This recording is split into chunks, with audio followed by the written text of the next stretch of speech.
আসসালামু আলাইকুম। কি আনন্দ আকাশে বাতাসে। ভাই, গতকালকে বাংলাদেশের শ্রীলঙ্কার ম্যাচ মানে প্রত্যেকটা বল ফলো করলাম। ১ সেকেন্ডের জন্য মনে হচ্ছিল উঠা যাবে না, নড়া যাবে না। এরকম একটা টেন্স একটা ম্যাচ ছিল। কি অসাধারণ চেস করলো বাংলাদেশ গতকালকে। অনেস্টলি ১৬৮ করে ফেলার পরে ১৬৮ না ১৬৯ করছিল? ১৬৮। আমি স্কোর কার্ড সামনে নিয়ে বসে আছি। ১৬৮ করে ফেলার পরে আমার মনে হচ্ছিল যে এটা চেস করতে পারবে, কিন্তু কনফিডেন্স পাচ্ছিলাম না সেরকম একটা। আগের গ্রুপ ম্যাচগুলিতেও তেমন একটা পারফর্ম করে নাই আমাদের ব্যাটসম্যানরা, তাই না? তারপর শুরুতেই যখন তানজিদ আউট হয়ে গেল, আমি চিন্তা করলাম যে আল্লাহ, আজকে কি হবে? কিন্তু সাইফ যা ব্যাটিং দেখালো, অ্যাবসলিউটলি ওয়ার্ল্ড ক্লাস। হ্যাঁ, অনেস্টলি সাইফ হাসান যে এই জাতীয় ব্যাটিং করতে পারে আমার কোনো রকমই কোনো আইডিয়া ছিল না। এবং সত্যি কথা হচ্ছে কি, আমি মানে সাইফকে মনে মনে করতাম একজন টেস্ট ব্যাটসম্যান। হ্যাঁ, রিসেন্টলি তো কয়েকটা টি-20 ম্যাচে সে ভালো খেলছিল। তারপর আমার মনে হয় অস্ট্রেলিয়াতে বাংলাদেশ এই দল যে গেল, ওই এই দলেও মনে হয় সাইফ ছিল, তাই না? বাট এরকম একটা ওয়ার্ল্ড স্টেজে, এশিয়া কাপের মতো একটা বড় টুর্নামেন্টে, হ্যাঁ, সুপার ফোর স্টেজে পারফর্ম করা, ইট tax special kind of talent. অসাধারণ ইনিংস খেলেছে। এবং মানে মেইনলি হচ্ছে গিয়ে ইয়ে মাঝে মাঝে এরকম হয় না যে আচ্ছা মানুষ রান করে ঠিকই, কিন্তু এইদিকে ওইদিকে ব্যাটে লেগে লাকিলি কিছু রান হয়ে যায়, স্ক্র্যাপি ইনিংস খেলে। ওরকম কিন্তু কোনো কিছু ছিল না। মানে proper cricketing shot in the V, তারপরে কাভারের উপর দিয়ে, মানে এক একটা যে ক্লাসি স্ট্রোক যে ও খেললো, মানে মন ভরে গেছে ভাই।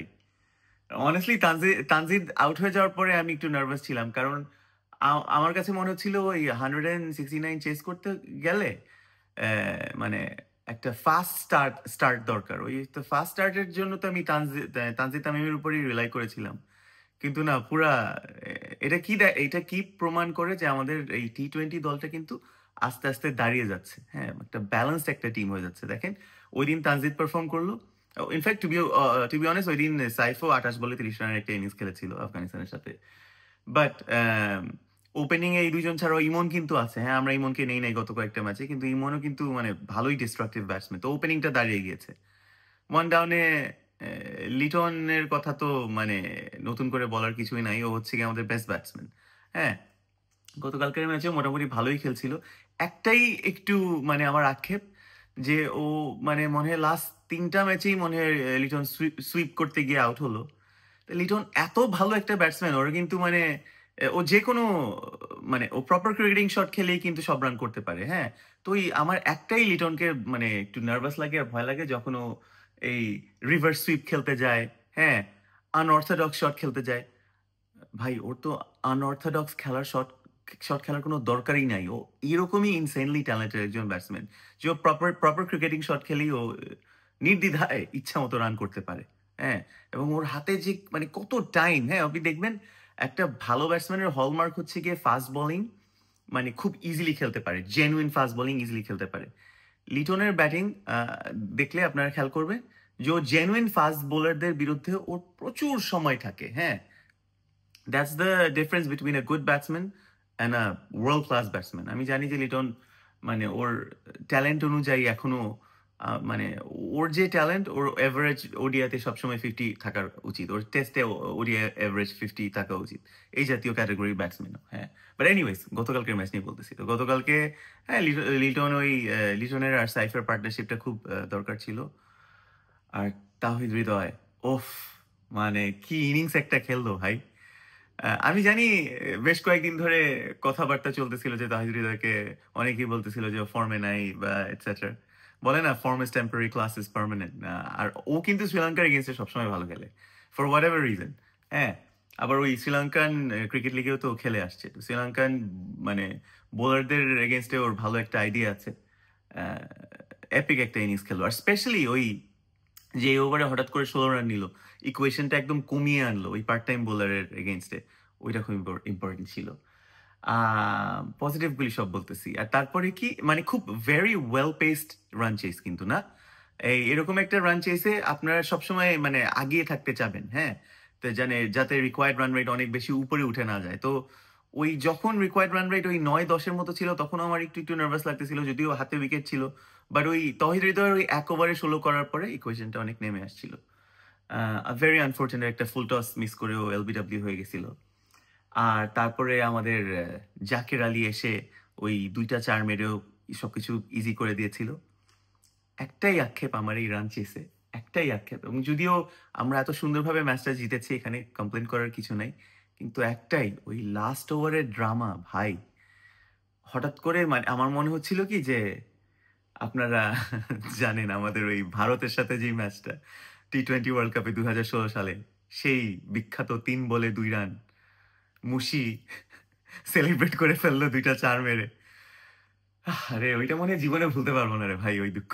যাক গিয়ে, তো ওই যখন ৪ বলে ১ রান দরকার আর জাকের যখন ৬ মারতে গিয়ে আউট হয়ে গেল। আচ্ছা ফেয়ার এনাফ, জাকের ৬ মারতে গিয়ে আউট হয়ে গেছে, আমি বুঝলাম যে ও ওই টাইমে যদিও একটা গ্লোরি শট খেলতে গেছে, ৬ যদি ও চিন্তা করছে যে আচ্ছা আমাদের হাতে এতগুলি উইকেট, হ্যাঁ রান দরকার হচ্ছে গিয়ে সেই মুহূর্তে তখন কত দরকার, ৫ বলে ১ রান দরকার মনে হয় তখন। হ্যাঁ ৫ বলে ১ রান দরকার। তো ও চিন্তা করছে যে আচ্ছা ৫ বলে ১ রান দরকার কি, হ্যাঁ আমি একটা মারি একটা ৬, ৪ বলে না ৫ বলে ১ রান দরকার। ৬ মারলে একটা রান রেটটাও একটু বাড়বে আমাদের, যদি নেট রান রেটের ইকুয়েশন পরে আসে। ওইটাও না হয় ইয়ে করা যায়, এক্সকিউজ করা যায়।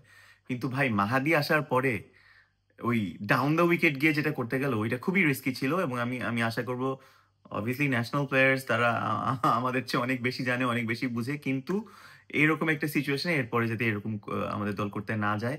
কিন্তু দেখেন আরেকটু হলে এই ম্যাচটা কিন্তু এই সুপার ওভারে চলে যাইতো, কারণ পরে যখন নাসুম আসলো ওই যে ওইটাও তো রান আউট হয়ে যাইতে পারতো। তারপরে কি হইতো, ১ বলে ১ রান দরকার, এরকম একটা সিচুয়েশন হয়ে যেতে পারতো। তো প্লিজ আপনারা এরকম সিচুয়েশনে আসলে জাস্ট কামলি, ম্যাচ জিতা হচ্ছে গিয়ে ইম্পর্টেন্ট। হ্যাঁ ৬ মেরে জিতা হলো না, গ্লোরি শট মেরে জিতা হলো, এটা তো ইম্পর্টেন্ট না, তাই না? But overall very satisfied. গতকালের পারফরমেন্স এক্সেপশনাল। আর এটা তো ব্যাটিং এর কথা বললাম, চেজিং এর কথা বললাম, ব্রিলিয়েন্ট চেস। আর মানে অনেস্টলি এই ম্যাচে সবাই খুব ক্রেডিট দিচ্ছে সাইফকে, তৌহিদকে, খুব ভালো খেলেছে। বাট আমাদের আনসাং হিরো হচ্ছে গিয়ে মুস্তাফিজ।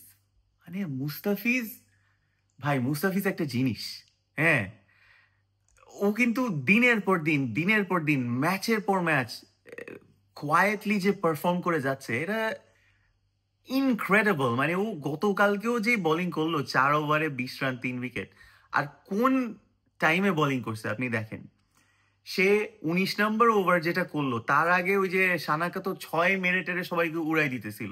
তখন কি মনে হচ্ছে, তখন জেনুইনলি আমার মনে হচ্ছে যে আজকে তো এরা ১৯০ যাবে। হ্যাঁ যেইভাবে ও পিটাচ্ছিল, ওইরকম একটা সিচুয়েশনে চিন্তা করেন 19th ওভারে ওয়েল সেট ব্যাটসম্যান সানাকা, হ্যাঁ মুস্তাফিজের বলে লাগাইতেও পারে না। মানে কি ইনসেইন একটা ট্যালেন্ট। মানে ও যে অনেস্টলি আমি বাংলাদেশি হিসেবে বলছি না, আমার মনে হয় ও ওয়ার্ল্ডের মানে পৃথিবীর সেরা ডেথ বোলার।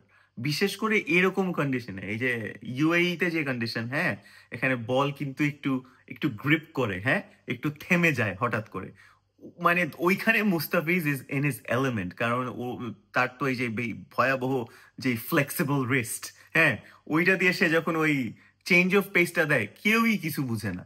আরেকটা ব্যাপার হচ্ছে কি, ও শুধু change of pace, slower ball, cutter এগুলো করতে পারে তা তো না, ওর কিন্তু জেনুইন পেস আছে। হ্যাঁ ও ইজিলি 140 ক্লিক্সে বল করতে পারে।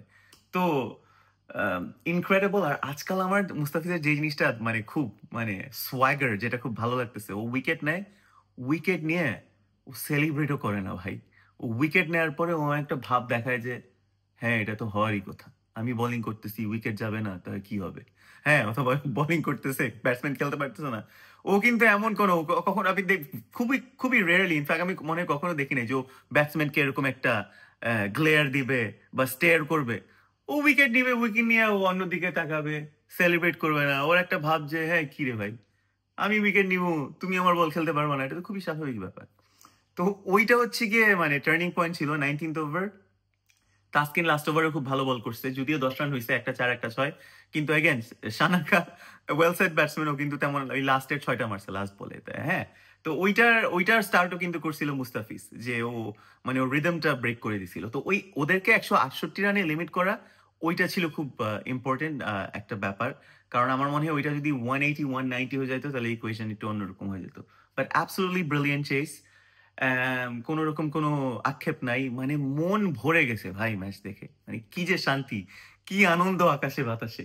কি মন ভালো করে গতকালকে রাতে ঘুমাতে গেছি আমি। মানে গতকালকে রাতে ম্যাচ জিতার পরে আমি তো সঙ্গে, সঙ্গে গেছি ওই ক্রিকইনফোতে আর ক্রিক বাজে যে ওদের এই প্রেজেন্টেশন গুলিতে ওরা কি বলে। হ্যাঁ? একটা জিনিস আমার খুব খারাপ লাগে। এটা খুবই দুঃখজনক। আমি জানি না যে কিছু, কিছু সবাই না, এটা আমি জেনারালাইজ করতেছি না। সব দেশেই ভালো খারাপ মানুষ আছে।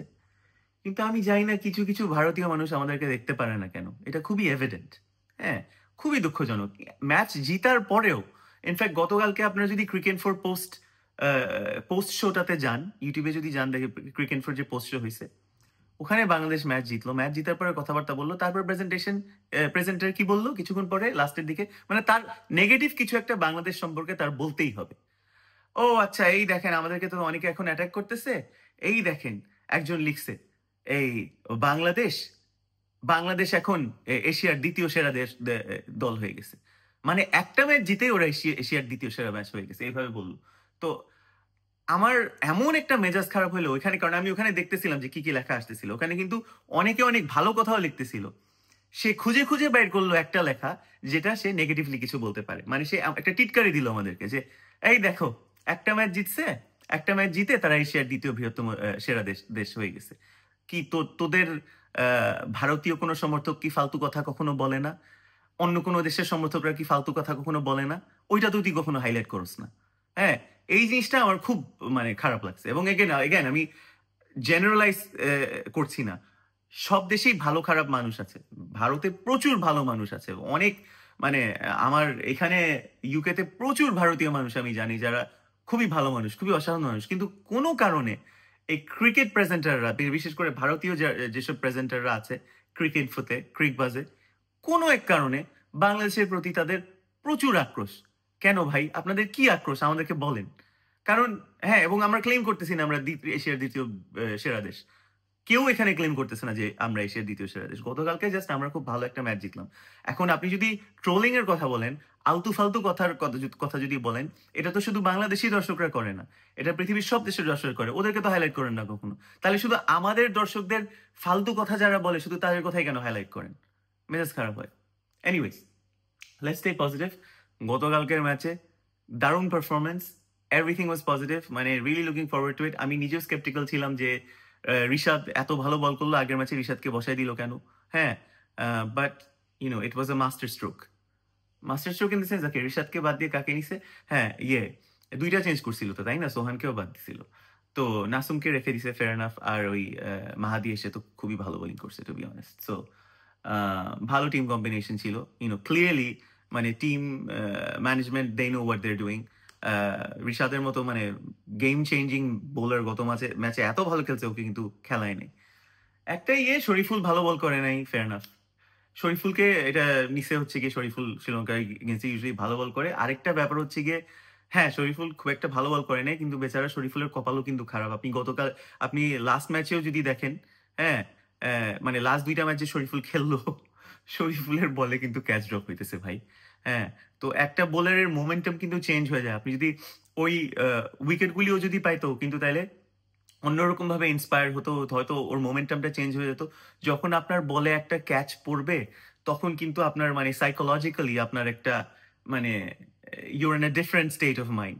ক্যাচ পড়ার পরে ও হয়তো একটু মানে ওর নর্মাল লাইন লেন্থ বা ওর নর্মাল ডিসিপ্লিন থেকে ও তো ওখানে আরো এক্সট্রা চেষ্টা করতেছে, আরে উইকেটটা আমি কেমনে নিব, মার খাচ্ছে, হ্যাঁ, লাইন লেন্থ উল্টাপাল্টা হয়ে যাচ্ছে, এটা হয়। তো শরীফুলের একটাই আমি বলবো, হ্যাঁ হয়তো অত ভালো বল করে নাই, কিন্তু অ্যাট দ্য সেম টাইম ওর কিন্তু ২টা ম্যাচেই বেচারার বোলিং এ বারবার ক্যাচ পড়তেছে। আরো একটা সিচুয়েশন ছিল যে মুস্তাফিজ ক্যাচের জন্য যাইতে পারতো, ওইটা কিন্তু মানে একটু এক স্টেপ পিছিয়ে নিছিল, তাই না? তো এই ২ ম্যাচে খারাপ বোলিং ফিগার দেখেই কিন্তু ওকে জাজ করা যাবে না। ও খারাপ বোলার হয়ে যায় নাই। ও কিন্তু একমাত্র বোলার আমাদের দলে বেসিক্যালি ও কিন্তু ২ দিকে সুইং করায় শরীফুল। তো হ্যাঁ, মোটামুটি ভালোই ছিল। আর মোটামুটি বোলিং পারফরম্যান্স সব মিলিয়ে আমি মোটামুটি স্যাটিসফাইড। আম ইন্ডিয়া পাকিস্তানের ম্যাচ আছে আজকে। লুকিং ফরওয়ার্ড টু ইট। দেখা যাক কি হয়। আ আগ্রহ নিয়ে এই ম্যাচটা দেখব। আর তারপরে তো আমাদের ব্যাক টু ব্যাক ম্যাচ আছে না ইন্ডিয়া আর পাকিস্তানের সাথে। ঠিক আছে? ভালো থাকবেন সবাই। ভিডিও ভালো লাগলে যদি আমার আলোচনা ভালো লাগে তাহলে আমাকে জানাবেন। আমি আরো ভিডিও বানানোর চেষ্টা করব। আর ইনশাআল্লাহ দোয়া করবেন যাতে এশিয়া কাপের ফাইনালে আমরা যাই। ভালো থাকবেন সবাই। আল্লাহ হাফেজ।